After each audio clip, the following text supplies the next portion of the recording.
Alors, certains me pressent de donner mon opinion sur la visite au Tchad de Madame Marine Le Pen.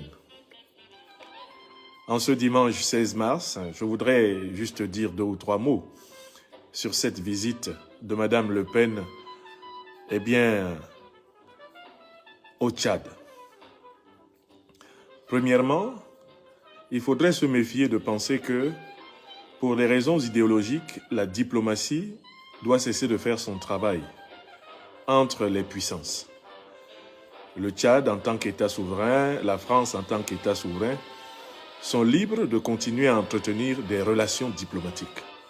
Ça fait partie des nécessités du fonctionnement des nations.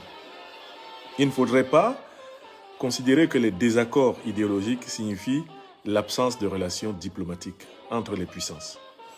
Donc, c'est un événement banal qu'une femme politique, qui plus est de cette importance, à la tête du premier parti politique de France, aille à la rencontre du président tchadien. Deuxième élément d'appréciation. Mahamat Idriss Déby Itno, en réalité, en recevant Marine Le Pen, pose un acte indiquant qu'il est prêt à avoir des relations diplomatiques normales avec ceux qui, dans la classe politique française, le respectent en tant que chef de l'État du Tchad et en tant que chef d'un État souverain. En fait, c'est un message indirect à Emmanuel Macron, président de la République française, pour lui dire: nous ne sommes pas dans une logique d'ostracisme, nous ne sommes pas dans une logique de haine, mais nous exigeons respect et souveraineté. Et dans votre classe politique, ceux qui ont de la considération pour nous seront reçus sans fioriture et amenés à entretenir avec nous des relations bilatérales mutuellement bénéfiques. Troisième élément important, Mahamat Idriss Déby Itno reçoit Madame Le Pen, mais en réalité parce qu'il anticipe sur l'avenir. Il sait que Madame Le Pen est probablement en passe d'être élue d'ici 2027 à la tête de la République française. Et comme Madame Le Pen défend l'idéologie de la préférence nationale, de la souveraineté nationale, mais Mahamat Idriss Déby Itno estime qu'elle est sans doute dans la classe politique française parmi ceux qui peuvent comprendre que le Tchad décide pour lui-même, puisqu'elle est de ceux qui veulent que la France décide pour elle-même, que les affaires françaises soient décidées en France. Mahamat Idriss Déby Itno la prend sans doute au mot, en disant: puisque c'est ce que vous voulez pour la France, vous êtes bien placé pour comprendre qu'ici au Tchad, nous aussi nous voulions privilégier le Tchad par rapport aux intérêts français. Enfin, il y a un quatrième élément important. Mahamat Idriss Déby Itno, dans cette affaire, est en position de force. C'est Madame Le Pen qui court vers lui. Donc il en profite pour faire une opération de com pour démontrer sa capacité d'influencer la politique internationale et quelque part sa capacité à peser même sur le jeu politique français en tant que tel. Car Madame Le Pen vient chercher de la crédibilité en construisant son image de futur chef d'État de la République française.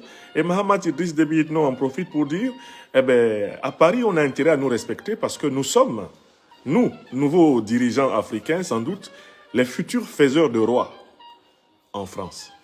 Donc, quel que soit le niveau d'appréciation de la visite de Madame Le Pen au Tchad, c'est le Tchad qui, en réalité, lisse son image diplomatique. C'est le Tchad qui montre sa capacité à peser sur la scène politique en France. C'est le Tchad qui montre que désormais, c'est le président Mahamat Idriss Déby Itno qui est désirable. Et ce n'est plus lui qui désire la France, c'est la France qui le désire. Mais quelle France? La France qui apprend à le respecter. C'est-à-dire à ne pas se mêler de ses affaires et à vouloir établir avec lui des relations d'égal à égal. Donc pour ma part, je ne suis pas dans la réaction hostile que j'ai observée chez certains de nos amis. Madame Le Pen est une femme politique importante en France. Il n'est pas exclu qu'elle se retrouve à la tête de l'État français. Que le président tchadien veuille accorder une audience à une femme politique de ce rang-là, cela fait partie de la diplomatie géostratégique, géopolitique. Et quand vous regardez les déclarations qui ont sanctionné les rencontres, vous retrouvez systématiquement dans ces déclarations la notion de souveraineté, souveraineté, souveraineté. Donc, Mahamat Idriss Déby Itno, pour moi, fait un grand coup diplomatique et il ne faut pas que les Africains s'emballent et se mettent à crier pourquoi il a reçu Mme Le Pen, etc. Mais c'est son droit. Et il veut dire un peu à M. Macron, mais nous savons que vous n'êtes pas l'avenir politique en France. Nous savons que vous allez passer. Et nous avons déjà anticipé, nous au Tchad, nous travaillons déjà avec ceux qui pourraient exercer les fonctions suprêmes. Parce qu'on sait que le peuple français en est à vouloir voter pour Mme Le Pen. Donc pourquoi les Tchadiens ne seraient pas capables d'anticiper et de dire, bon, ben, puisqu'elle est souverainiste, nous on est souverainistes, mais discutons. Discutons de l'avenir de nos relations. Donc pour moi, il faut prendre la réception de Mme Le Pen au Tchad au niveau de la réelle diplomatie, de la réelle politique diplomatique, non pas au niveau, en quelque sorte, des contraintes idéologiques, quoi. Voilà, je vous remercie. Bon dimanche à toutes et à tous.